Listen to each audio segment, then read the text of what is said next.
अब मैं समझना चाहूंगी राजीव, क्योंकि आप बहुत सरल शब्दों में ओपीएस के और एनपीएस के गणित को अब तक रखते आए थे। अब मैं समझना चाहूंगी ये ओपीएस और यूपीएस का गणित, जिसको लेकर अब राजनीतिक जो घमासान है हमें दिख रहा है।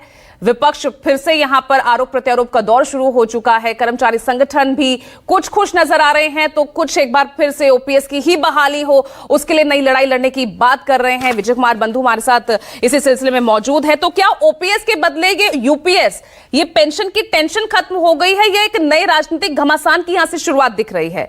क्योंकि जिस तरह से यह फैसला लिया गया है, कई तरह के तर्क सामने आ रहे हैं। लोकसभा चुनाव के नतीजों का यह दबाव हो सकता है, आने वाले विधानसभा चुनाव के को लेकर भी ठीक उससे पहले यह ऐलान करना, क्या उसका यह दबाव है? आप किस तरह से इसको देख रहे हैं? क्या विपक्ष का एजेंडा यहीं रुक जाएगा? पहले तो पूजा, आप ये सरल शब्दों में कह के हमको ज्यादा उलझा देती हैं। तो सवाल ये है कि यूपीएस जो आया है, यूनिफाइड पेंशन स्कीम, सबसे पहले ये जानने की जरूरत है कि यूपीएस, ओपीएस और एनपीएस, ये तीन तरह की पेंशन स्कीम जो देश में चल रही है, तीसरी की कल घोषणा हुई है, इसमें बेसिक अंतर क्या है? देखिए, ओपीएस सिर्फ केंद्रीय कर्मचारियों, सिर्फ सरकारी कर्मचारियों के लिए था, old pension scheme. NPS, new pension scheme, सरकारी और निजी दोनों तरह के कर्मचारियों पर लागू होती है, और इसी तरह से यूपीएस सरकारी कर्मचारियों के लिए। अब ये केंद्र सरकार ने अपने लिए 23 लाख उनके जो कर्मचारी हैं उनके लिए इसकी घोषणा की है। हालांकि राज्यों को भी उन्होंने कहा है कि जो राज्य चाहे इसको लागू कर सकते हैं। ओपीएस में पेंशन मिलती थी, जो लास्ट सैलरी आप जिस अंतिम महीने की जब आप रिटायर होते थे उसका फीस 50%। एनपीएस का बाद में जो यूपीएस है, उसमें आपके जो 12 महीने की सैलरी आप ड्रॉ करेंगे, उसका जो एवरेज होगा बेसिक सैलरी का, उसका 50%, और फिर इसके बाद डीआर यानी महंगाई राहत या के तौर पर आपको मिलेगा। वो मोटे तौर पर वैसे ही होगा जो ओपीएस की तरह था। ओपीएस में 20 साल की सर्विस के बाद ही आप पेंशन पाने के हकदार हो जाते थे। यूपीएस में जिस आपको 25 साल की नौकरी, 50% पेंशन के लिए 25 साल की नौकरी पानी होगी। लेकिन यूपीएस में एक चीज और है कि अगर आपकी नौकरी 25 साल से कम है और 10 साल से ज्यादा है, तो आनुपातिक लाभ आपको मिलेगा।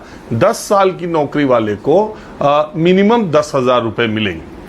अब एनपीएस में क्या, ओपीएस और एनपीएस में क्या अंतर है, और यूपीएस में एक और आप बात समझिए। पेंशन फंड में एम्प्लॉय की सैलरी का 10% जो कंट्रीब्यूशन होगा, पेंशन फंड में 10% कंट्रीब्यूशन एम्प्लॉय का होगा और 14% सरकार का होगा। ये एनपीएस में था।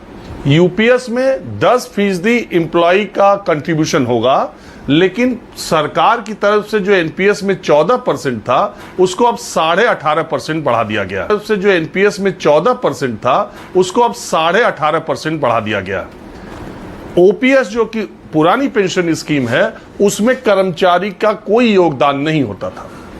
यानी कर्मचारी का जो 10% योगदान एनपीएस का है, वो यूपीएस में भी बना रहेगा। तो जो सरकारी कर्मचारी इसका विरोध कर रहे हैं, वो यही कह रहे हैं कि हमारा कंट्रीब्यूशन लेकर के फिर हम ही को पैसा दे रहे हो। पहले तो 10 और 14 का स्कीम थी, अब 10 और 18.5 का हो गया, तो मूलतः आपने 4.5% अपना बढ़ा दिया। इसलिए वो कह रहे हैं कि हमारा कंट्रीब्यूशन ले रहे हैं। लेकिन एनपीएस और यूपीएस में क्या अंतर है कि एनपीएस न्यू पेंशन पॉलिसी में ये बाजार के जोखिम पर, अगर बाजार जैसा आगे ऊपर नीचे होगा, वैसी आपकी पेंशन या आपका पैसा होगा। आप जो पैसा लगा रहे हो वो बाजार में लगा, मार्केट लिंक।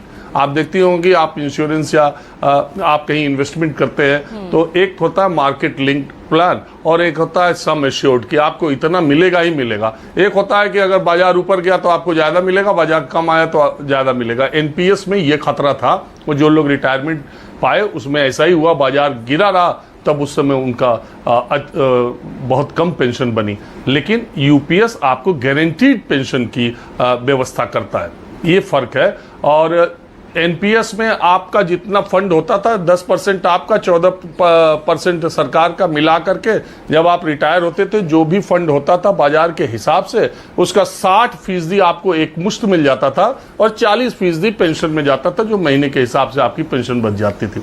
ये तरीका था। इसमें ऐसा तरीका नहीं। यूपीएस में अगर आपने 10 साल की नौकरी की है तो 10,000 रुपए मिनिमम प्लस आपको डीआर, और अगर आपने 25 साल की है तो आपको जो पेंशन है करीब करीब ओपीएस के बराबर पेंशन मिलेगी। अब दूसरा सवाल है कि जो ये 2004 से एनपीएस लागू हुआ, 2025 से अप्रैल 2025 से यूपीएस लागू होगा। तो 2004 से लेके और 25 तक के बीच में जो लोग न्यू पेंशन स्कीम में जो रिटायर हो गए उनका क्या होगा वो भी सोच रहे होंगे। उनके लिए प्रावधान है कि उनको एरियर मिलेगा ब्याज सहित और उनको भी इससे फायदा होगा। अब एम्प्लॉय के सामने विकल्प है कि वो एनपीएस लेना चाहते हैं कि यूपीएस लेना चाहते हैं। तो अगर आप गारंटीड जाना चाहते हैं तो आप यूपीएस में जाएंगे, और अगर आप बाजार के जोखिम के साथ फायदा नुकसान सहने का मादा रखते हैं तो आप एनपीएस में रह सकते हैं। मोटे तौर पर यही तीनों स्कीम का मामला है। लेकिन मैंने जैसा कहा कि पुरानी जो ओल्ड पेंशन स्कीम है उसमें कर्मचारी अपना कोई कंट्रीब्यूशन नहीं देता था, लेकिन इस फैसले का केंद्रीय कर्मचारियों के बड़े वर्ग ने स्वागत किया है क्योंकि एनपीएस में जोखिम बहुत था, कम से कम इसमें गारंटी रहेगी। और इसी तरह से फैमिली पेंशन के लिए भी इसमें उसी तरह से मोटे तौर पर रुझान है। अब बात आ जाते हैं इसके जो राजनीतिक निहितार्थ है, राजनीतिक मतलब है, वो ये है कि देखिए इतिहास में ये लिखा जाएगा कि new pension scheme Atal ji की सरकार ने लाया और यूपीएस मोदी जी जब प्रधानमंत्री थे, लेकिन ये मोदी सरकार का फैसला नहीं है, ये एनडीए सरकार का फैसला है। जब 2 पूर्ण बहुमत से मोदी सरकार देश में आई थी तब उन्होंने पेंशन के बारे में वो फैसला नहीं किया। जब उनकी 240 सीट आई, गठबंधन की सरकार आई, उसके बाद ये फैसला किया। ये कहा जाएगा फैक्ट के तौर पर। हालांकि इसमें जो कमेटी थी उसको पहले बनाया गया था और पेंशन को लेकर के कई राज्यों में भारतीय जनता पार्टी के शासित राज्यों में दबाव भी है। इसी तरफ विपक्ष ने अपना पूरा एजेंडा जो लगाया हुआ था, जिसमें जो उसके बड़े वायदे थे उसमें ओपीएस और अग्निवीर योजना को खत्म करना, ये सब बड़ी बातें थी। और हालांकि ये नारा दे करके भी, ओपीएस लागू करके भी राजस्थान कांग्रेस हार गई बीजेपी से, हर जगह छत्तीसगढ़ हार गई। तो इसलिए इसका सियासी नफा नुकसान तो चूंकि पॉलिटिकल फैसला है तो हम करते ही हैं, लेकिन कुल मिला के विपक्ष का जो ये मुद्दा था उसको भी नरेंद्र मोदी सरकार ने, प्रधानमंत्री ने, और जिस तरीके से जिस समय में इसको लागू किया है, निश्चित तौर पर एक बड़ा मुद्दा विपक्ष के कमजोर करने की कोशिश के तौर पर देखा जा सकता है। और दूसरा पहलू यह है कि विपक्ष के दबाव में और चुनाव के परिणामों की सीटों की संख्या के दबाव में यह फैसला बहुत जल्दी लिया गया। ठीक है, तो बहुत अच्छे से आपने दोनों ही पक्ष यहाँ पर रखे हैं और मुझे लगता है जो सरल शब्द, मैं ऐसे नहीं कहती हूँ क्योंकि वाकई में आप जिस तरह से चीजों को समझाते हैं एक आम भाषा में, वो वाकई लोगों के दिलो दिमाग पर उतर जाती है।